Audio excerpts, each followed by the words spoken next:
और अपनी बात शामिल के सामने रखें।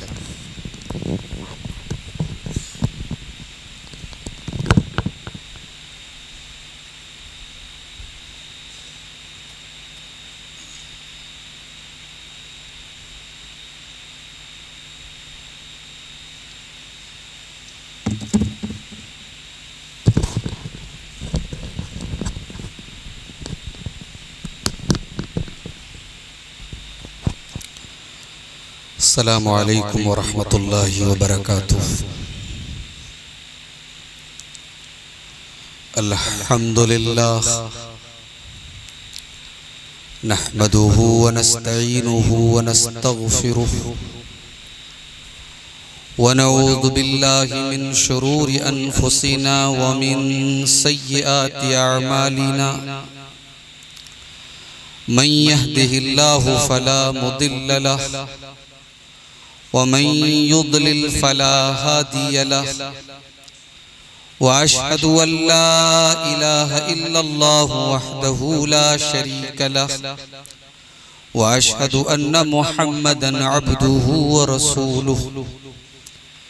या अय्युहल्लज़ीना आमनुत्तक़ुल्लाहा हक़्क़ तुक़ातिहि व ला तमूतुन्न इल्ला व अंतुम मुस्लिमून। या अय्युहन्नासुत्तक़ू रब्बकुमुल्लज़ी खलक़कुम मिन नफ्सिन वाहिदह व खलक़ मिन्हा ज़ौजहा व बत्त मिन्हुमा रिजालन कसीरन व निसाअ वत्तक़ुल्लाहल्लज़ी तसाअलून बिही वल अरहाम इन्नल्लाहा काना अलैकुम रक़ीबा। या अय्युहल्लज़ीना आमनुत्तक़ुल्लाहा वक़ूलू क़ौलन सदीदा युस्लिह लकुम अअमालकुम व यग़फिर लकुम ज़ुनूबकुम व मन युतिइल्लाहा व रसूलहु फ़क़द फ़ाज़ फ़ौज़न अज़ीमा। अम्मा बअद फ़इन्न खैरल हदीथि किताबुल्लाह व खैरल हदी हदी मुहम्मदिन सल्लल्लाहु अलैहि वसल्लम व शर्रल उमूरि मुहदसातुहा व कुल्ल मुहदसतिन बिदअह व कुल्ल बिदअतिन दलालह व कुल्ल दलालतिन फिन्नार। अऊज़ु बिल्लाहि मिनश शैतानिर रजीम। बिस्मिल्लाहिर रहमानिर रहीम। लक़द जाअकुम रसूलुम मिन अनफुसिकुम अज़ीज़ुन अलैहि मा अनित्तुम हरीसुन अलैकुम बिल मुमिनीना रऊफ़ुर रहीम।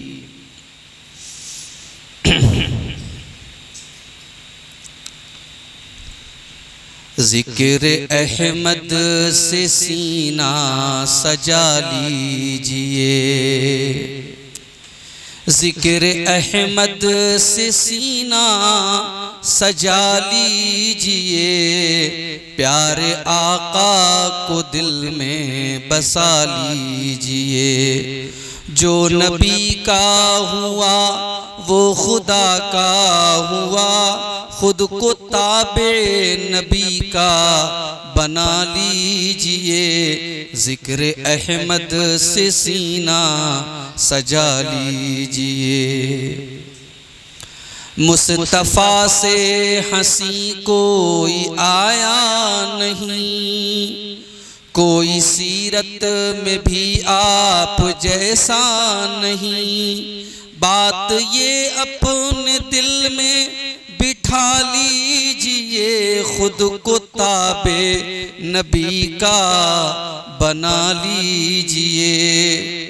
अपनी ख्वाहिश से कुछ आप कहते नहीं। वही के बिन कोई काम करते नहीं।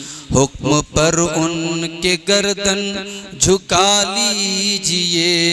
खुद को ताबे नबी का बना लीजिए। हैं वो हादी वो खैरुल वरा मोमिनो। वो है रहबर वही मुक्तदा मोमिनो, उनकी सुन्नत से दिल को लगा लीजिए, खुद को ताबे नबी का बना लीजिए। उनकी सुन्नत से जो शख्स टकराएगा, नारे दोज़ख का हकदार हो जाएगा। ध्यान तकलीद से अब हटा लीजिए, खुद को ताबे नबी का बना लीजिए। हुक्म रब है नबी से मोहब्बत करो, हर घड़ी उनके अहकाम की इताअत करो। उनके फरमान से दिल लगा लीजिए, खुद को ताबे नबी का बना लीजिए। जिक्र अहमद से सीना सजा लीजिए। मोहतरम उलमाए किराम, बुजुर्गों और दोस्तों, नौजवान साथियों, माँओं और बहनों, प्यारे बच्चों, बंदी घाट की इस जामा मस्जिद में आज का ये प्रोग्राम बहुत आनन फानन वक्ती तौर पर, चूंकि मुझे आजमगढ़ कुछ काम था, फैमिली के साथ इस मुनासबत से आज का ये प्रोग्राम रखा गया। अल्लाह ताला हम सब की इस हाजिरी को कबूल फरमाए। आज की तकरीर के लिए मैंने जो आयत करीमा खुतबे मसनूना के बाद पेश की है, उसी आयत की रोशनी में हम अल्लाह के प्यारे नबी की सीरत को देखें। कुरान करीम की जो आयत मैंने आपके सामने पढ़ी, ये सूरह तौबा की आयत है। इस आयत में अल्लाह ताला ने अपने नबी के कुछ औसाफ बयान किए। फरमाया, लक़द जाअकुम रसूलुम मिन अनफुसिकुम, ऐ मुसलमानों, तुम्हारे पास एक रसूल आया तुम ही में से। ये पहली सिफत है रसूल। अल्लाह ने रसूल तुम ही में से भेजा। तुम इंसान हो, तुम बशर हो, तुम्हारी हिदायत के लिए, तुम्हारी रहनुमाई के लिए बशर को ही अल्लाह ताला ने नबी बना करके भेजा है। अगर कोई अल्लाह के नबी को फरिश्ता समझता है या नूर समझता है, यानी इस हैसियत से नूर समझता है कि अल्लाह के नबी बशर नहीं है बल्कि आप नूरानी मखलूक है, जैसे फरिश्ते नूरानी मखलूक हैं, तो वो कुरान करीम की इस आयत का इनकार करता है। लक़द जाअकुम रसूलुम मिन अनफुसिकुम, तुम्हारे पास एक रसूल आए जो तुम ही में से है। अरब की धरती पर पैदा हुए, आमिना के पेट से पैदा हुए। बाप का नाम अब्दुल्ला, दादा का नाम अब्दुल मुत्तलिब। इस्माइल अलैहिस्सलाम के खानदान से ताल्लुक था। दुनिया में जब कोई इंसान किसी चीज की दावत देता है, कोई पैगाम देता है, तो लोग ये भी देखते हैं इसका खानदान कैसा है, इसका हसब और नसब कैसा है। कहीं ऐसा तो नहीं किसी घटिया घर से इसका ताल्लुक है। अल्लाह ने अपने आखिरी नबी को जिस खानदान में भेजा, वो खानदान भी एक बड़ा ही मुअज़्ज़ज़ खानदान था। अल्लाह के नबी खुद फरमाते हैं, इन्नल्लाह अस्तफा केनानत मिन वलद इस्माइल। अल्लाह ताला ने इस्माइल अलैहिस्सलाम की औलाद में से केनाना को चुन लिया। वस्तफा कुरैश मिन केनाना, और केनाना में से अल्लाह ताला ने कुरैश को चुन लिया। वस्तफा मिन कुरैशिन बनी हाशिम, और कुरैश में से अल्लाह ताला ने बनी हाशिम को चुन लिया।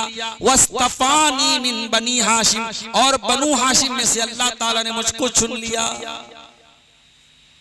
ये खानदान था अल्लाह के नबी का। एक मुअज़्ज़ज़ घराने में अल्लाह के नबी पैदा हुए। और कहां पैदा हुए? मक्का की धरती पर। जिस मक्का की कसम खाई अल्लाह ने कुरान, वत्तीन वज़्ज़ैतून वतूरि सीनीन वहादल बलदिल अमीन। ऐ नबी कसम है इस अमन वाले शहर की, इस शांति वाले शहर की, मक्का शहर की कसम खाई अल्लाह ने। ला उक़सिमु बिहाज़ल बलद व अंत हिल्लुम बिहाज़ल बलद। ऐ नबी मैं कसम खाता हूं इस शहर की, जिस शहर मक्का में आप रहते हैं।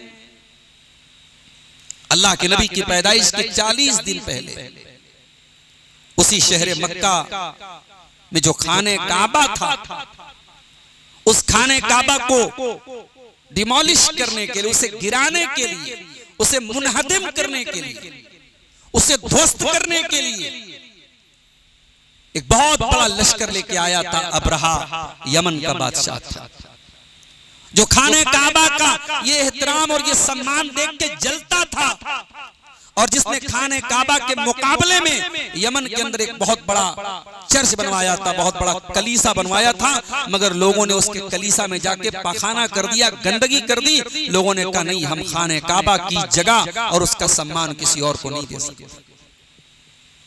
अबरहा हमारे गुस्से के बहुत बड़ा लश्कर लेके आया, और उसके लश्कर में बड़े बड़े हाथी भी थे। ये अरब की धरती पर पहला लश्कर था जो हाथियों पर सवार होके जिसके सवार आए थे। और जब मक्का की धरती में दाखिल होने लगा, तो मक्का में दाखिल होने के पहले एक चरागाह में, एक खेत में जनाब अब्दुल मुत्तलिब के कुछ ऊंट थे, वो चर रहे थे। अबरहा के साथियों ने उन ऊंटों को पकड़ लिया। अब्दुल मुत्तलिब को पता चला, वो आए और अबरहा से कहा कि भाई साहब हमारे ऊंटों को आप वापस कर दीजिए। कहा कि हमें तो बड़ी हैरत की बात लग रही है, बड़ी अजीब बात लग रही है। हमें पता चला कि आप खाने काबा के मुतवल्ली हैं, और आपको मालूम है कि मैं खाने काबा को गिराने आया हूं, और आप खाने काबा की कोई चिंता और कोई फिक्र नहीं कर रहे हैं, आपको अपने ऊंटों की पड़ी है। अब्दुल मुत्तलिब ईमान वाले तो नहीं थे, इस्लाम पर तो नहीं थे, लेकिन खाने काबा का सम्मान और एहतराम करते थे, और ये जानते थे और ये मानते थे कि ये अल्लाह का घर है। उन्होंने कहा कि अबरहा, ऊंटों का मालिक मैं हूं, ऊंटों की रक्षा मैं कर सकता हूं, खाने काबा का मालिक अल्लाह है, अल्लाह को अपने घर की हिफाजत करना खूब आता है। हाथियों का लश्कर लेके आया था अबरहा खाने काबा को गिराने। अल्लाह तबारक व तआला ने चिड़ियों को भेजा। अलम तरा कैफ़ फ़अल रब्बुका बिअस्हाबिल फील अलम यजअल कैदहुम फी तदलील व अरसल अलैहिम तयरन अबाबील। छोटी छोटी चिड़ियां आसमान में आई। उन चिड़ियों की चोंच में और उनके पंजों में छोटी छोटी कंकरियां थी जो एटम बम बन करके गिरी थी अबरहा के लश्कर के ऊपर। उस सरजमीन मक्का में अल्लाह ने नबी की पैदाइश के 40 दिन पहले मक्का वालों को यह मंजर दिखाया था कि ऐ मक्का वालों, वही अल्लाह जो अपने घर की हिफाजत हाथियों के लश्कर से चिड़ियों के जरिए कर सकता है, वही अल्लाह अपने आखिरी नबी को इसी अरब की धरती पर, इसी मक्का की धरती पर भेज रहा है। इन बच्चों को पीछे करके लक़द जाकुम रसूलुम मिन अनफुसिकुम, ऐ लोगों तुम्हारे पास तुम ही में से एक रसूल आया, इसी अरब की धरती पर, इसी मक्का की धरती पर आया। अब्दुल मुत्तलिब के घर में वो नबी पैदा हुए, तुम्हारे बीच में उनका बचपन गुजरा, जवानी गुजरी। उनसे ज्यादा सच्चा तुमने किसी को न पाया, उनसे ज्यादा ईमानदार तुमने किसी को न पाया। इतने सच्चे थे अल्लाह के नबी। जब एक मर्तबा खाने काबा की तामीर कर रहे थे मक्का के काफिर, और आपस में झगड़ा हो गया, और एक मक्के के बुजुर्ग ने ये मशवरा दिया कि कल सुबह सबसे पहले जो खाने काबा में दाखिल होगा हम उसी को अपना हकम बना लेंगे, जज बना लेंगे। और अगले दिन सुबह जब देखा उन्होंने अल्लाह के प्यारे नबी सबसे पहले खाने काबा में दाखिल हुए, हरम में दाखिल हुए, सबकी जबान से एक ही लफ्ज निकला, जा अल-अमीन, जा सादिक, सच्चा आ गया, ईमानदार आ गया, अमानतदार आ गया। नबी की सदाकत पर उनको भरोसा था, नबी की अमानत पर उनको भरोसा था। अल्लाह फरमा रहा है, ऐ लोगों, हमने वो रसूल तुम ही में से भेजा, अजीजुन अलैहि मा अनित्तुम, तुम्हारी तकलीफ मेरे नबी को गवारा नहीं है। तुम तकलीफ में पड़ो, ये मेरे नबी को गवारा, तकलीफ तुम्हें होगी, दर्द मेरे नबी को होगा, तड़पोगे तुम और आंसू मेरे नबी के गिरेंगे। अल्लाह अकबर। कभी आपने गौर किया उस नबी की सारी जिंदगी किस तगोदौ में गुजरी? हम तो सुबह से शाम तक 24 घंटे अपने बारे में सोचते, अपने परिवार के बारे में सोचते, अपने बीवी बच्चों के बारे में सोचते। और वो नबी सुबह से लेकर रात तक एक ही चिंता है, एक ही फिक्र, अल्लाह के बंदे कैसे तौहीद पर आ जाए, अल्लाह के बंदे कैसे अल्लाह के बंदे बन जाएं, कैसे अल्लाह के आगे सर झुकाने वाले बन जाएं। यही टेंशन है, यही चिंता है, यही फिक्र है उसमें। कुरान कहता है, फलअल्लका बाखिउन नफ्सका अला आतारिहिम इल्लम युमिनू बिहाज़ल हदीथ यसफा। ऐ नबी, आपको लोगों के ईमान लाने की इतनी चिंता है, इतनी फिक्र है, कहीं आप अपने आप को हलाक न कर दें, खत्म न कर दें इस चिंता में। नबी ताइफ में पत्थर खा रहे हैं, इसी तौहीद के लिए, अल्लाह के बंदों को जहन्नम से बचाने के लिए ताइफ में पत्थर खा रहे हैं। नमाज की हालत में कोई आकर के आपकी गर्दन पे गंदगी डाल रहा है, कोई आपका गला दबाने की कोशिश कर रहा है, आपको अपना वतन मक्का छोड़ के मदीना जाना पड़ा, जंगे ओहद में अल्लाह के नबी के दांत तोड़े गए, आपका चेहरा जख्मी हुआ, आपका चेहरा लहूलुहान हुआ। ये सारी तकलीफें अल्लाह के प्यारे नबी क्यों झेल रहे हैं मेरे प्यारे साथियों? सिर्फ इसलिए कि इंसानियत का भला हो जाए, मानवता का कल्याण हो जाए, इंसानों को नजात मिल जाए, लोग जहन्नम की आग से बच जाए। वो नबी इंसानियत के दर्द के लिए रोया करता था, वो नबी हमारे और आपके लिए रोया करता था। शायर कहता है, सलाम उस पर जो उम्मत के लिए रातों को रोता था, सलाम उस पर जो फर्शे खाक पर जाड़े में सोता था, सलाम उस पर के जिसके घर में चांदी थी न सोना था, सलाम उस पर के टूटा बोरिया जिसका बिछौना था। वो नबी अपनी उम्मत के लिए रातों को रोया करते थे। सही बुखारी की रिवायत है, अल्लाह के प्यारे नबी कुरान पढ़ रहे थे और कुरान पढ़ते पढ़ते सूरह मायदा की ये आयत आपकी नजर से गुजरी, जिसमें हजरत ईसा अलैहिस्सलाम अल्लाह से दुआ कर, इन तुअज़िबहुम फइन्नहुम इबादुक व इन तगफिर लहुम फइन्नका अंतल अज़ीज़ुल हकीम।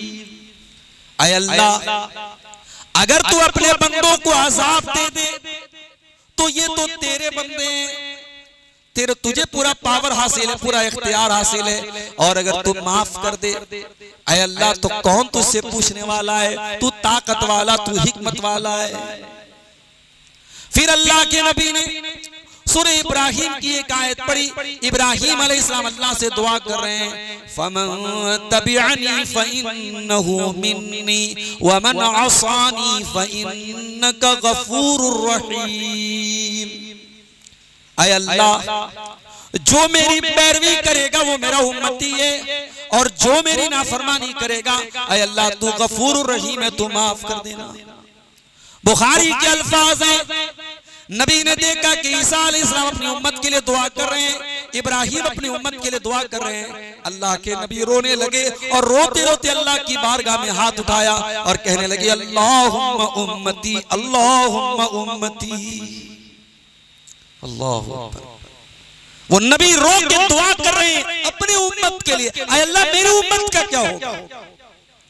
वो नबी ताइफ पे पत्थर खा के नहीं रोए, वो नबी नमाज की हालत में गर्दन दबाने की कोशिश की तब नहीं रोए, वो नबी उहुद के मैदान में चेहरा लहूलुहान किया गया तब नहीं रोए। तीन बेटियों का इंतकाल आपकी जिंदगी में हुआ, बेटियों का जनाजा आपने उठाया तब नहीं रोए, तो किसके लिए रोए, हमारे और आपके लिए रोए। अल्लाह ने जिब्रील को भेजा, ऐ जिब्रील जाओ मेरे नबी से पूछो माँ युवती का क्यों रो रहे हो, क्या बात है।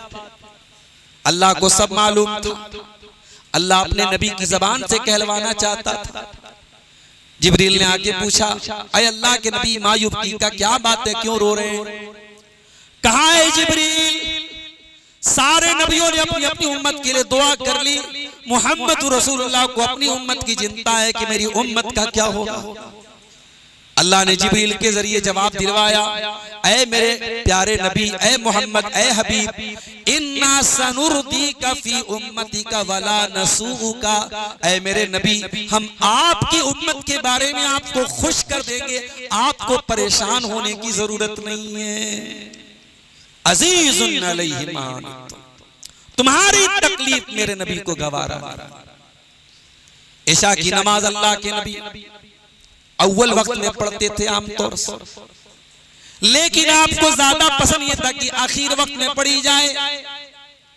आपने कई मर्तबा इशा की नमाज लेट पढ़ाई, ताखीर से पढ़ाई, बहुत बाद में पढ़ाई, और आपने सहाबा से फरमाया मैं चाहता हूं कि इशा की नमाज इसी टाइम पढ़ाऊं, लेकिन मेरे सहाबा में ऐसे भी लोग हैं जो गरीब हैं, मजदूर हैं, मेहनत मजदूरी करके आते हैं, अगर इतनी लेट इशा की नमाज होगी उनको नींद आ जाएगी, नमाज छूट जाएगी। अपनी उम्मत के आराम की खातिर मैं चाहने के बावजूद इशा की नमाज को जल्दी पढ़ाता हूं, जबकि मेरी ख्वाहिश होती है कि मैं ताखीर से पढ़ाऊं, लेट पढ़ाऊं। अल्लाह के नबी नमाज पढ़ाते थे, पीछे औरतें भी आती थी, माएं भी आती थी, बच्चों को लेकर के आती थी। अल्लाह के प्यारे नबी नमाज के दौरान किसी बच्चे के रोने की आवाज सुन लेते थे, नमाज को शॉर्ट कर देते थे, नमाज को मुख्तसर कर देते थे, जल्दी से सलाम फेर देते थे। साहबा ने पूछा, अल्लाह के नबी क्या बात है, आज आपने जल्दी सलाम फेर दिया, शॉर्ट में नमाज आपने पढ़ाई। आपने फरमाया, अतजव्वज़ु सलाती ही नमाज मोहबुका सभी, मैं किसी बच्चे के रोने की आवाज को सुनता हूं तो मैं अपनी नमाज को मुख्तसर कर देता हूं। हाय वो नबी कितना लोगों के जज्बात का ख्याल रखने वाले थे। नमाज आप पढ़ा रहे हैं, आपका नवासा हजरत हसन रज़ी अल्लाह तआला अन्हु आपके कंधे पर सवार है, नमाज की हालत में आप हैं, सजदे की हालत में आप हैं, नवासा पीठ पे चढ़ जाता है। अल्लाह के प्यारे नबी सजदा लंबा कर देते हैं, जब तक नवासा पीठ से उतर नहीं जाता अल्लाह के नबी सजदे से सर नहीं उठाते हैं, सलाम फेरते हैं। साहबे किराम ने कहा, अय अल्लाह के नबी क्या बात है, हमें लगा कहीं आप भूल तो नहीं गए, इतना लंबा आपने सजदा क्यों किया। आपने फरमाया, मेरा ये बच्चा मेरी पीठ पे सवार था, मैंने चाहा कि जब तक ये अपनी मर्जी से पीठ से न उतर जाए मैं इसको न उतारूं।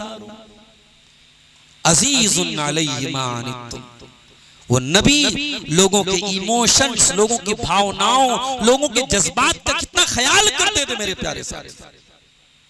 मिसवाक अल्लाह के नबी को बहुत पसंद थी, आखिरी वक्त में भी आपने मिसवाक किया है।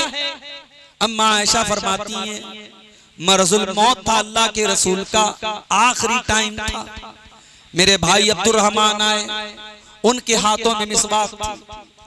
प्यारे नबी ने इशारा किया, मैं समझ गई। मैंने कहा, अल्लाह के नबी क्या मिसवाक करना चाहते हैं। फरमाया हाँ। हजरत आयशा ने अपने भाई से मिसवाक ली और अपने दांतों से नरम करके अल्लाह के प्यारे नबी के हाथों में मिसवाक थमा दी। अम्मा आयशा फरमाती हैं, खाल तरीक़ुहु मारीक़ी, आखिरी वक्त में मेरा लुआब भी अल्लाह के नबी के लुआब के साथ मिल गया, ये मकाम भी मुझको हासिल है। आज कुछ ऐसे भी बदनसीब लोग हैं जो अम्मा आयशा के ऊपर भी भौंकते हैं, उनको भी बुरा भला कहते हैं। मेरे प्यारे साथियों, कुरान कहता है व अज़वाजुहु उम्महातुहुम, नबी की तमाम बीवियां ईमान वालों की माएँ हैं। जो ईमान वाला होगा वो नबी की बीवियों को माँ समझेगा, और जो माँ समझेगा वो कभी बेइज्जती नहीं कर सकता, कभी तौहीन नहीं कर सकता। ये हजरत आयशा का मकाम है कि नबी अकरम का इंतकाल उनकी बारी के दिन हुआ, उनके कमरे में हुआ, उनकी गोद में सर रख करके अल्लाह के नबी इस दुनिया से गए हैं, और आखिरी वक्त में उनका लुआब नबी के लुआब के साथ मिल गया। आखिरी वक्त में नबी ने मिसवाक किया। उलमा कहते हैं अगर किसी को एहसास हो जाए मेरा आखिरी टाइम है, एक नबी ने सुन्नत बता दी, नबी ने तरीका बता दिया, अगर एहसास हो जाए कि आखिरी टाइम में तो मिसवाक कर लेना। इतनी मोहब्बत थी अल्लाह के नबी को मिसवाक से, मगर उम्मत की तकलीफ का इतना ख्याल है, फरमाते हैं लौला अना शुक्का अला उम्मती लअमरतुहुम बिस्सिवाक इंद कुल्ली सलाह, अगर मेरी उम्मत के लिए परेशानी न होती तो मैं हर नमाज के टाइम मिसवाक को जरूरी करार दे देता। जरूरी नहीं किया आपने, सुन्नत है, बेहतर है, अफजल है, जरूरी कर देते तो दिक्कत हो जाती, परेशानी हो जाती। तरावी की नमाज आपने पढ़ाई, सहाबे किराम के लिए नई नमाज थी। तहज्जुद तो पढ़ते थे सहाबे किराम, लेकिन रमजान में जमात बना करके इस तरीके से ये नमाज पहली मर्तबा नबी ने पढ़ाई थी। 23वीं रात में नबी ने नमाज पढ़ाई, सहाबा ने पढ़ी। 25वीं रात में आपने नमाज पढ़ाई और बड़ी तादाद में सहाबे किराम आए। 27वीं रात में आपने नमाज पढ़ाई, बहुत लंबी नमाज आपने पढ़ाई, यहां तक कि सहाबा को डर हुआ कहीं सहरी का टाइम ना हो जाए। 29वीं रात आई, सहाबे किराम मस्जिद में आकर के इंतजार कर रहे हैं, अल्लाह के प्यारे नबी नहीं आए। सहाबा ने कहा अल्लाह के नबी हम तो इंतजार करते रहे। आपने फरमाया खशीतु अन तुफरज़ा अलैकुम, ऐ मेरे सहाबा इतना जज्बा मैंने तुम्हारे अंदर देखा इस नमाज को लेकर के, इतना शौक देखा, मुझे ये डर हो गया कहीं ये तरावी की नमाज तुम्हारे ऊपर फर्ज ना हो जाए। अल्लाह, वो नबी उम्मत की फिक्र में और उम्मत की आसानी में कितने, उनकी आसानी के कितने तलबगार थे और उम्मत को परेशानी से कितना बचाना चाहते थे। मेराज का वाकया याद करो मेरे भाई। नबी अकरम को अल्लाह ताला ने 50 वक्त की नमाजें दी, वापस लौटने लगे। छठे आसमान पे, 5वें आसमान पे माफ कीजिएगा, हजरत मूसा अलैहिस्सलाम से मुलाकात हुई। मूसा अलैहिस्सलाम ने पूछा बीमा अमरक रब्बुका, आपके रब ने क्या हुक्म दिया आपको? कहा मूसा 50 टाइम की नमाजें मिली है मुझको। हजरत मूसा ने कहा ऐ मोहम्मद सल्लल्लाहु अलैहि वसल्लम, मैं बनी इस्राइल का नबी रहा हूँ और मैंने बहुत आजमाया है लोगों को, मुझे बहुत तजर्बा है लोगों का। आपकी उम्मत 50 टाइम की नमाज नहीं पढ़ पाएगी, आप जाकर के इसमें कमी करवाइए, इसमें तखफीफ करवाइए। अल्लाह के नबी गए, अल्लाह से रिक्वेस्ट की, गुजारिश की, 50 में से 10 कम कर दी गई, 40 हो गई। फिर वापस आए, फिर अल्लाह के नबी से हजरत मूसा ने सेम वही बात कही, आपकी उम्मत 40 वक्त की नमाज भी नहीं पढ़ पाएगी। अल्लाह के नबी दोबारा गए और 40 में से 10 और कम करवा दी, 30 हो गई। फिर आए, फिर वही जवाब, फिर वापस गए, 30 से 20 हो गई, 20 से 10 हो गई, 10 से 5 हो गई। 5 वक्त की नमाजें लेकर के जब अल्लाह के नबी वापस आए, हजरत मूसा ने कहा ऐ मोहम्मद सल्लल्लाहु अलैहि वसल्लम, आपकी उम्मत 5 वक्त की नमाज भी नहीं पढ़ पाएगी। और मैं तो कहता हूं मूसा अलैहिस्सलाम का तजर्बा कितना मजबूत था, उनका अनुभव कितना शक्तिशाली था, उनका एक्सपीरियंस कितना ताकतवर था। उन्होंने जो बात कही 100% आज सही साबित हो रही। 5 वक्त की नमाज भी इस उम्मत के लिए भारी, इसे सड़कों पर उतरना आसान लगता है नबी की मोहब्बत के नाम पे, लेकिन 5 वक्त हय्या अला सलाह की आवाज सुनकर मस्जिद में आना इसके लिए मुश्किल। मस्जिद तो बना ली शब भर में ईमा की हरारत वालों ने, मन अपना पुराना पापी था बरसों में नमाजी बन न सका। मेरे साथियों, नबी अपने लिए नहीं गए थे बार बार अल्लाह के पास जाकर के, अपनी उम्मत के लिए गए थे। और जब 5 वक्त की नमाजें रह गई, हजरत मूसा ने कहा आपकी उम्मत 5 वक्त की भी नहीं पढ़ पाएगी। अल्लाह के नबी ने फरमाया सअल तो रब्बी फस्तह, यही तो ऐ मूसा, इतनी बार मैं अपने रब के पास गया हूँ, अब मुझे शर्म आ रही है, अब मेरी हया मुझे रोक रही है, मैं 5 से कम करवाने नहीं जाऊंगा।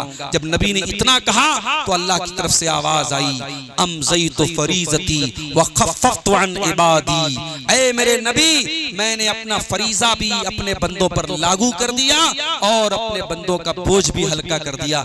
पढ़ेंगे 5 वक्त की नमाज और मिनिमम सवाब मिलेगा 50 नमाजों का। मैंने जो हुक्म देना था वो हुक्म भी दे दिया और अपने बंदों का बोझ भी हल्का कर दिया। तो वो नबी अज़ीज़ुन अलैहि मा अनित्तुम, तुम्हारी तकलीफ मेरे नबी को गवारा नहीं। हरीसुन अलैकुम, वो नबी तुम्हें फायदा पहुंचाने के हरीस हैं। बिल मुमिनीना रऊफुर रहीम, और वो नबी ईमान वालों से बहुत मोहब्बत करते हैं, बहुत मेहरबान है ईमान वालों के साथ। अरे हम तो 1500 साल बाद नबी का नाम ले रहे हैं, हमने नबी को देखा नहीं, मगर नबी हमसे मुलाकात करना चाहते हैं। जी, अल्लाह के नबी हमसे मुलाकात करना चाहते हैं। आइए मैं वो हदीस भी आपको सुना देता हूं। इस हदीस को जरा दिल की गहराई से सुनिएगा, शायद आपका ईमान बेदार हो जाए। सही मुस्लिम की रिवायत है, अल्लाह के प्यारे नबी बकी के कब्रिस्तान में जाते हैं और वहां पे कब्रिस्तान में जो मुर्दा लोग हैं उनके लिए मगफरत की दुआ करते हैं। उसके बाद अल्लाह के नबी अपने सहाबा से आके कहते हैं वदित्तु अन्नी लकीतु इख्वानी, ऐ मेरे सहाबा, मेरी तमन्ना है मैं अपने भाइयों से मुलाकात करूं। सहाबा ने कहा अल्लाह के नबी अवलसना इख्वानक, क्या हम आपके भाई नहीं हैं? फरमाया अंतुम अस्हाबी, तुम मेरे सहाबा हो, तुम मेरे भाई नहीं हो, तुम मेरे सहाबा हो। ऐ अल्लाह के नबी फिर आपके भाई कौन है? फरमाया इख्वानी अल्लज़ीना युमिनून बी वलम यरौनी, मेरे भाई वो लोग होंगे जो मेरे ऊपर ईमान लाएंगे, मेरा दीदार उन्होंने न किया होगा, मुझको देखा न होगा, मेरी जियारत न की होगी, मेरा दौर उनको न मिला होगा, मेरा जमाना उनको न मिला होगा, मगर मेरे ऊपर वो ईमान लाएंगे, वो मेरे भाई होंगे। ऐ अल्लाह के नबी, आप कयामत के दिन अपने उन भाइयों को कैसे पहचानेंगे? करोड़ों इंसानों में आप अपने चाहने वालों को कैसे पहचानेंगे? आपने फरमाया ऐ मेरे सहाबा, अगर किसी के पास बहुत सारे काले ऊंट हों, स्याह ऊंट हों, और उन स्याह ऊंटों में कुछ ऊंट ऐसे हों जो सुर्ख हों, तो क्या एक ऊंटों का मालिक उन स्याह ऊंटों में अपने सुर्ख ऊंटों को पहचान नहीं लेगा? कहा हाँ है अल्लाह के नबी, बिल्कुल पहचान लेगा। आपने फरमाया यातून यौमल क़ियामति गुर्रम मुहज्जलीन मिन आसारिल वज़ू, मेरी उम्मत के जो लोग होंगे, जो मेरे भाई होंगे, जो मेरे ऊपर ईमान लाने वाले होंगे, वो कयामत के दिन आएंगे, उनके आज़ाए वज़ू चमक रहे होंगे, उनकी पेशानी चमक रही होगी, उनका हाथ चमक रहा होगा, जहां जहां वजू का पानी लगा होगा वो आज़ा उनके चमक रहे होंगे, मैं उनके आज़ाए वजू से उनको पहचान लूंगा। लेकिन जब कयामत के दिन वो आएंगे मेरे पास और हौज़े कौसर में मैं हौज़े कौसर का पानी उनको पिलाऊंगा, तो उनमें कुछ ऐसे भी लोग आएंगे कि युज़ादून कमा युज़ादुल बईरुज़ ज़ाल, उनको वहां से ढकेल के भगा दिया जाएगा, हका दिया जाएगा। मैं फरिश्तों से कहूंगा अरे ये भी मेरी उम्मत के लोग, बुलाओ इनको आने दो। फरिश्ते कहेंगे they are not allowed, they are not permitted. ऐ अल्लाह के नबी, इनको अनुमति नहीं है यहाँ आने की, इनका प्रवेश निषेध है, इनका दाखिला बंद है, इनकी एंट्री बंद है। क्यों है फरिश्तों, क्या बात है? इनका अपराध क्या है? इनका कसूर क्या है? इनका जुर्म क्या है? ऐ अल्लाह के नबी, इन्नका ला तदरी मा अहदसु बादक, आप नहीं जानते ये बिदअती लोग हैं, ये दीन में अपनी तरफ से नए नए काम निकालने वाले लोग हैं। मेरे प्यारे साथियों, हमें वो नबी मिला है, उस नबी को आज हम तकरीरों में बयान कर रहे हैं, मगर हकीकत ये है हमारी ज़बानें थक जाएंगी, नबी का जिक्र पूरा नहीं होगा, हमारे कलम सूख जाएंगे, मगर नबी की शान बयान नहीं होगा। वो नबी सीरत भी बड़ी प्यारी, सूरत भी बड़ी प्यारी। सूरत तो ऐसी थी, हस्सान बिन साबित कहते हैं व अहसन मिन कलम तरक़त ऐनी व अजमल मिन कलम तलिदिन निसाउ। ऐ मेरे नबी, आपसे ज्यादा खूबसूरत बच्चा किसी माँ ने जना ही नहीं, आपसे ज्यादा खूबसूरत इंसान मैंने देखा ही नहीं।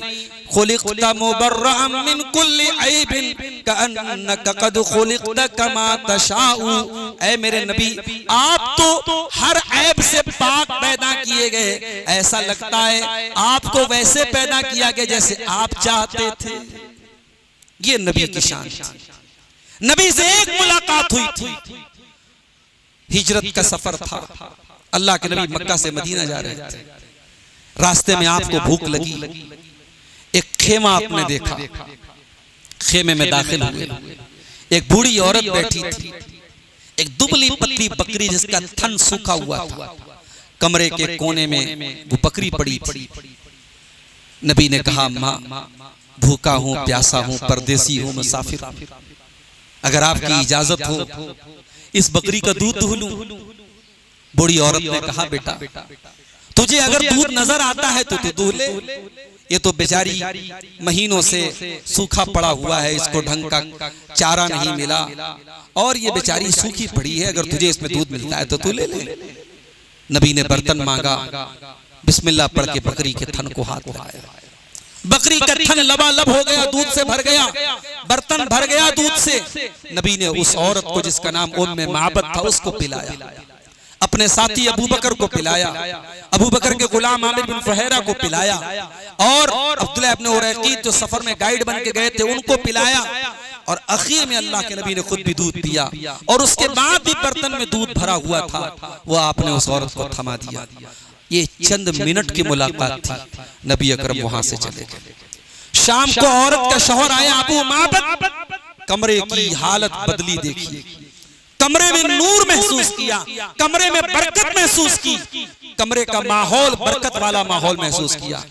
कहा है उम्मे माबद, ऐसा लगता है कि कोई आया था, क्या आज हमारे घर में किसी की आमद हुई थी, कोई आया था?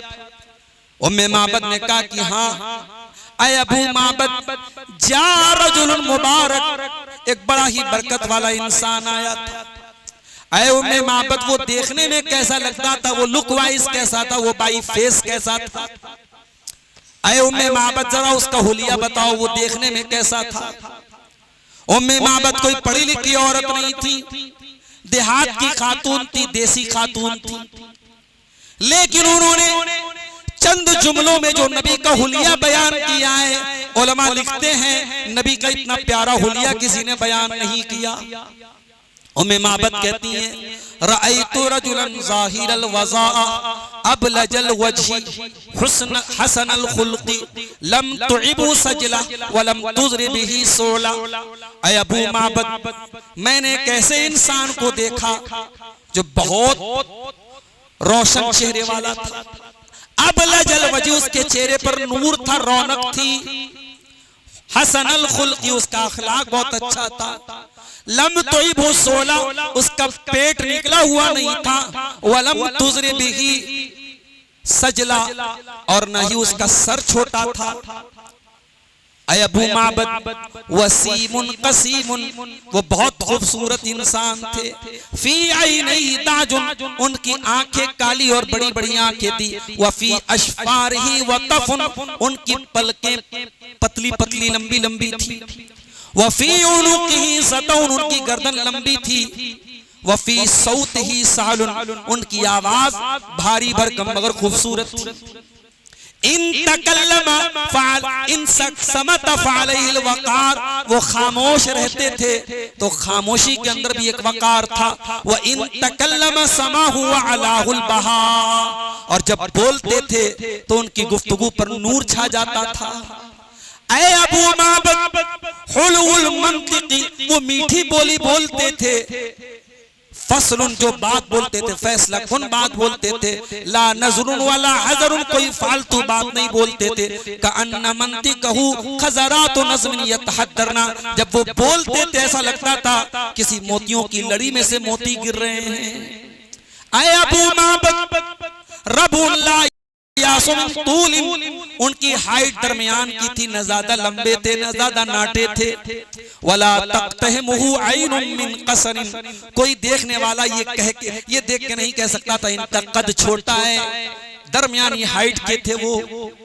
ऐ अबू माबद गुस्नुन बैना गुस्नैन, वो दो लोगों के बीच में रहते थे तो दोनों में ज्यादा खूबसूरत लगते थे। वह हुआ अहसनुस सलासती मंजरा व अरफउहुम कदरा, उनके दो साथी और थे मगर तीनों में सबसे खूबसूरत वही मालूम होते थे। लहू रुफकाउ यहुफ़ून बिही, और ऐ अबू माबद उनके साथी उनका बड़ा सम्मान करते थे, बड़ी इज्जत करते थे, उनको घेरे रहते थे। इन तकल्लमा अन सतूल क़ौलिही, जब वो बात करते थे लोग खामोश होकर के सुना करते थे। व इन अमरा तबादरू इला अमरिही, और जब वो कोई हुक्म देते तो लोग जल्दी से उनकी बात मान लेते थे। महफूदुन महशूदुन ला आबिसन वला मुफन्निदुन, उनकी खिदमत में लोग लगे रहते थे, उनके चेहरे पर कोई कड़वाहट नहीं थी, वो कोई फालतू बात नहीं बोलते थे। ये उम्मे माबद ने चंद जुमलों में नबी का हुलिया बयान किया है।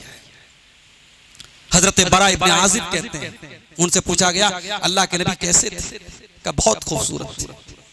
कहा अल्लाह के नबी के बाल कानों की लौ तक लंबे लंबे बाल थे, और आपकी हाइट दरमियाना थी, और आपको मैंने एक मर्तबा लाल कपड़े में, सुर्ख कपड़े में देखा, मैंने इससे ज्यादा हसीन और जमील किसी इंसान को नहीं देखा।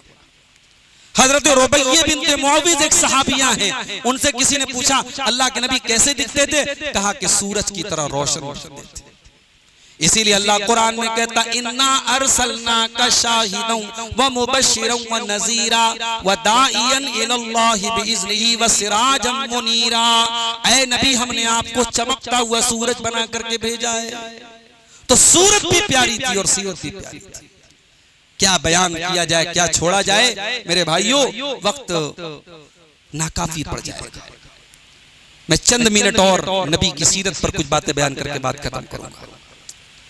हमें और आपको आज मुल्क में जिन हालात का सामना करना पड़ रहा है, हम देख रहे हैं इंसाफ के तकाजे कहां पामाल हो रहे हैं, हम देख रहे हैं जुल्म को कहां इंसाफ का उन्वान दिया जा रहा है, हम देख रहे हैं। एक ही मुल्क में, एक ही इलाके में दो अलग अलग मजहब के मानने वालों के साथ दो अलग अलग किस्म का रवैया हम देख रहे हैं।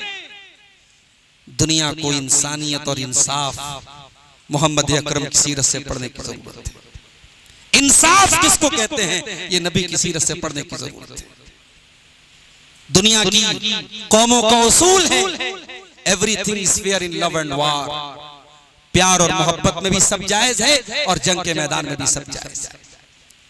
इस्राएल का प्रधानमंत्री मीडिया के सामने खड़ा होकर कहता है कि हम गाजा में जो कर रहे हैं सही कर रहे हैं। 2 साल पहले इस्राएल का दावा है कि फलस्तीन की एक तंजीम ने हमला करके 1200-1300 इस्राएली नागरिकों को मार दिया। अगर इस दावे को सही मान लिया जाए तब भी 1200-1300 लोगों का बदला 1 लाख मुसलमानों के खून से लिया जा चुका है। 2 साल में फलस्तीन के 1 लाख मुसलमान मारे जा चुके हैं। अब बयान करने वाला इस्राएल का वजीर आजम बड़ी बेशर्मी के साथ कहता है कि हम जो कर रहे हैं सही कर रहे हैं, क्योंकि जंग है, जंग में सब जायज। बच्चे मर रहे हैं, औरतें मर रही हैं, हॉस्पिटलों पर बम गिर रहा है, स्कूलों पर बम गिर, कोई फर्क नहीं पड़ता। प्यार करने वाले अपनी महबूबा से जब नाराज होते हैं उसके चेहरे पर तेजाब फेंक देते हैं। ये दुनिया का बनाया हुआ उसूल है, everything is fair in love and war, प्यार में सब जायज है, जंग के मैदान में सब जायज है। मेरे नबी ने इन दोनों उसूलों को गलत करा। न प्यार के नाम पे कोई ऐसी चीज जायज हो जो शरीयत के खिलाफ हो, और न जंग के मैदान में कोई ऐसी चीज जायज हो जो शरीयत के खिलाफ हो। जंग के मैदान में भी आपको किसी बच्चे को कत्ल करने की इजाजत नहीं, किसी औरत को कत्ल करने की इजाजत, किसी बूढ़े को कत्ल करने की इजाजत नहीं, किसी के घर को आग लगाने की इजाजत नहीं, किसी की मजहबी इमारत को गिराने की इजाजत नहीं। यहां तक अल्लाह के नबी ने फरमाया उग़्ज़ू बिस्मिल्लाहि वला तग़ुल्लू वला तक़दिरू वला तख़ूनू, जंग के मैदान में जा रहे हो, जाओ अल्लाह का नाम लेके जाओ, लेकिन किसी के साथ बेईमानी न करना, गद्दारी न करना, खयानत न करना। कुरान कहता है वला यजरिमन्नकुम शनआन कौमिन अला अल्ला तादिलू, अगर किसी से तुम्हारी दुश्मनी है तो दुश्मन के साथ भी तुम्हें अन्याय नहीं करना है, ना इंसाफी नहीं करना है, दुश्मन के साथ भी तुमको न्याय करना है। ये है मेरे नबी की तालीम। इंसाफ का दामन कभी हाथ से छूटना नहीं चाहिए।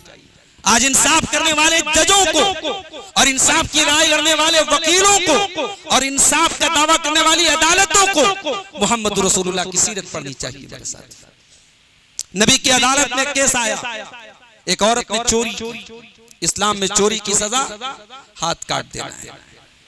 औरत बहुत बड़े कबीले की थी, बनु मखजूम की औरत, बहुत बड़ा कबीला था बनु मखजूम। लोगों की हिम्मत नहीं पड़ी नबी से कुछ कह सके। लोगों ने हजरत उसामा बिन ज़ैद से कहा आप नबी के बड़े चहेते हैं, आप जाकर के जरा सिफारिश कर दीजिए, हमारे खानदान की नाक का मसला है। उसामा बिन ज़ैद आते हैं, अय अल्लाह के नबी कोई और सजा दे दीजिए, हाथ मत कटवाइए। अल्लाह के नबी का चेहरा गुस्से से लाल हो गया। बुखारी की रिवायत है, आपने फरमाया अतशफौ फी हद्दिन मिन हुदूदिल्लाह, ऐ उसामा तुम्हारी हिम्मत कैसे पड़ी अल्लाह के कानून को बदलने की बात करने की। ऐ उसामा कान खोल करके सुन लो, तुमसे पहले की उम्मतें इसीलिए हलाक हो गई, बर्बाद हो गई, तबाह हो गई। उनका जब कोई बड़ा आदमी कोई क्राइम करता था उसको सजा नहीं देते थे, छोटा आदमी गरीब आदमी वही क्राइम करता था सजा देते थे। और ऐ उसामा अल्लाह की कसम लौ अन्ना फातिमा बिन्त मुहम्मदिन सरकत लक़तातु यदहा, ये तो कबीले बनु मखजूम की औरत है फातिमा, अगर मेरी बेटी फातिमा बिन्त मोहम्मद भी अगर चोरी करती लक़तातु यदहा, मैं उसके भी हाथ कटवा डालता। मेरी अदालत में उसके लिए भी सेम सजा होती, सेम कानून होता। अदालतों को आज मोहम्मद अकरम से इंसाफ सीखने की जरूरत है। जिंदगी में जब मुसीबतें आए, परेशानियां आए, ट्रेजेडी आए और आपको लगे कि बड़ा दुख है आपके ऊपर, तो कभी नबी की सीरत उठा के पढ़ लेना। नबी से ज्यादा दुख आपने नहीं देखा है, नबी से ज्यादा ट्रेजेडी आपके साथ नहीं हुई है। नबी का कसूर क्या था, नबी का जुर्म क्या था? नबी को क्या नहीं कहा गया, शायर कहा गया, पागल कहा गया, जादूगर कहा गया, दीवाना कहा गया। नबी इस्लाम की दावत देने पीछे चचा अबू लहब पत्थर मार रहा है, नबी नमाज पढ़ रहे हैं, कोई जालिम आके आपका गला दबाने की कोशिश कर रहा है, नबी नमाज पढ़ रहे हैं, कोई आपकी गर्दन पे लाके गंदगी डाल रहा है। 3 बेटियों का जनाजा नबी ने उठाया। जितने बच्चे पैदा हुए सब बचपन में इंतकाल कर गए। वस्बिर वमा सब्रुका इल्ला बिल्लाह, अगर सब्र सीखना है नबी से सीखो, सच्चाई सीखना है नबी से सीखो, शुजाअत और बहादुरी सीखना है नबी से सीखो। मेरे नबी बहुत बहादुर थे। एक मर्तबा मदीना में रात में कोई आवाज आई, ऐसा लगा कि मदीना पर किसी ने हमला कर दिया है। सहाबे किराम घबरा गए, घबरा के बाहर निकले तो देखा कि घोड़े पर कोई सवार होके जा रहा है। घोड़े पर कोई सवार है, और घोड़ा किसका था? हजरत अबू तलहा का घोड़ा था, और वो घोड़ा बहुत सुस्त घोड़ा था। मगर उस घोड़े पर जब अल्लाह के नबी सवार हुए, घोड़े की रफ्तार बढ़ गई, घोड़ा हवाओं से बात करने लगा।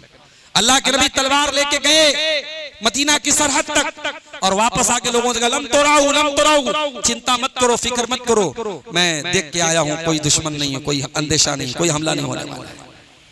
नबी अपनी कौम को बहादुरी का सबक दे करके खुद सोने वाले नहीं थे। नबी वो लीडर थे जो कौम को अगर बहादुरी का पाठ पढ़ाते हैं तो खुद मैदान जंग में आगे रहते हैं। तो बहादुरी सीखना है तो मेरे नबी से सीखो, सखावत सीखना है तो मेरे नबी से सीखो। हसन बिन साबित कहते हैं मा क़ाल ला क़त्तु इल्ला फी तशहुदिही लौला तशहुदु कानत लाहु नामु, मेरे नबी ने कभी ला नहीं कहा। ला कहा है तो नमाज में कहा है अशहदु अल्ला इलाहा इल्लल्लाह, बस वहीं पे ला कहा है, वरना जिंदगी में नबी ने किसी को ला किसी को ना नहीं कहा। सखावत जूद सखा मेरे नबी की ऐसी थी। तो मेरे अजीजों, मेरे भाइयों, मेरे बुजुर्गों, उस नबी से अगर हमें मोहब्बत है तो उस नबी से मोहब्बत का इजहार सोशल मीडिया पे कोई कैंपेन चला के नहीं करना है। उस नबी से मोहब्बत का इजहार अपने जबान से नारे लगा के नहीं करना है। उस नबी से मोहब्बत है तो नबी की इताअत करो, नबी की सीरत पे चलो, नबी की सुन्नतों को अपनाओ। अल्लाह से दुआ है रब्बुल आलमीन अपने प्यारे नबी की सीरत पर हम सबको चलने की तौफीक अता फरमाए। इलाहुल आलमीन आज मुल्क में जो हालात हैं, खासतौर से हमारे सूबे में जो हालात हैं, ऐ अल्लाह हम बस यही दुआ करते हैं तो मजलूमों की मदद फरमा और जालिमों को उनके अंजाम तक पहुंचा। इलाहुल आलमीन हमारे इस हसीनो जमील वतन को, हमारे इस मुल्क को ऐ अल्लाह जालिमों के जुल्म से, शरीदों के शर से, फिरका परस्तों की फिरका परस्ती से, फितना परवरों की फितना परवरी से परवरदिगार तो महफूज फरमा। ऐ अल्लाह जो हम में से कारोबार से परेशान है, रोजी रोटी से परेशान है, ऐ अल्लाह उनके कारोबार में बरकत नसीब फरमा। इलाहुल आलमीन जो बीमार हैं उनको शिफाए कामिला अजला अता फरमा। ऐ अल्लाह जिनके वालिदैन जिंदा हैं उन्हें अपने वालिदैन की खिदमत करने की तौफीक अता फरमा, और जिनके वालिदैन ईमान की हालत में दुनिया से गए हैं परवरदिगार उनके वालिदैन को कब्र में सुकून अता फरमा और आखिरत में उनके साथ नरमी का और अफ़्व दरगुजर का मामला फरमा। ऐ अल्लाह हम खताकार हैं, हम गुनहगार हैं, मगर तेरी रहमत के उम्मीदवार हैं, तेरे घर में आज बैठे हैं। ऐ अल्लाह तुझसे दुआ कर रहे हैं परवरदिगार हमारी खताओं को माफ फरमा दे, हमारी नेकियों को कबूल फरमा ले, हमें वो काम करने की तौफीक दे जिससे तू राजी होता है, और हर उस काम से बचने की तौफीक अता फरमा जिससे तू नाराज होता है। ऐ अल्लाह अपने नबी से, नबी के सहाबा से, नबी के अहले बैत से सच्ची मोहब्बत करने की हम सबको तौफीक अता फरमा। ऐ अल्लाह तौहीद और सुन्नत पर चलने की तौफीक अता फरमा, जिंदगी की आखिरी सांस तक तौहीद पर अपने नबी के बताए हुए रास्ते पर चलने की तौफीक अता फरमा। ऐ अल्लाह हमारी माँ बहनों को पर्दे का पाबंद बना दे, हमारे नौजवानों को पाक दामन बना दे, इन्हें मोबाइल के नशे से बचा ले, इन्हें शराब के नशे से बचा ले, इन्हें बेहयाई के फितने से बचा ले, इन्हें ज़िनाकारी के फितने से बचा ले। ऐ अल्लाह हमारे नौजवानों के किरदार की हिफाजत फरमा, हमारी बहनों के किरदार की हिफाजत फरमा। ऐ अल्लाह हमारी कौम की वो बेटियां जो किसी वजह से जालिम के चगुल में चली गई हैं और दुश्मन के फरेब में जाके फंस गई हैं, ऐ अल्लाह जिंदगी में मरने से पहले दोबारा उनको ईमान की तरफ वापस लौटने की तौफीक अता फरमा। ऐ अल्लाह दुनिया के हर खित्ते में जहां भी अहले ईमान पर जुल्म सितम हो रहा है परवरदिगार तू उनकी मदद फरमा और जुल्म करने वालों को अल्लाह तू उनके अंजाम तक पहुंचा दे। इलाहुल आलमीन हमें ईमान पर कायम रख और ईमान पर हम सबका खात्मा फरमा। रब्बना तक़ब्बल मिन्ना इन्नका अंतस समीउल अलीम व तुब अलैना इन्नका अंतत तव्वाबुर रहीम व सल्लल्लाहु तआला अला नबीना मुहम्मद व अला आलिहि व सहबिहि अजमईन। वस्सलामु अलैकुम व रहमतुल्लाहि व बरकातुहू।